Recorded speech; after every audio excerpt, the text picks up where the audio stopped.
Hello, today I'm in Nissan Leaf. In this video I'll show you how to find and manage navigation settings. In the beginning, take a look at the screen display and now go to Settings. Enter navigation and here you can find address book, map settings, POI icon settings, guidance settings, route calculation criteria, TMC traffic information settings, safety guide settings, other,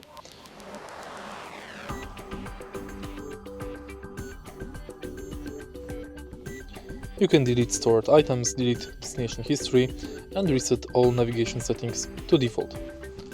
If you find this video helpful, please leave like, comment and subscribe.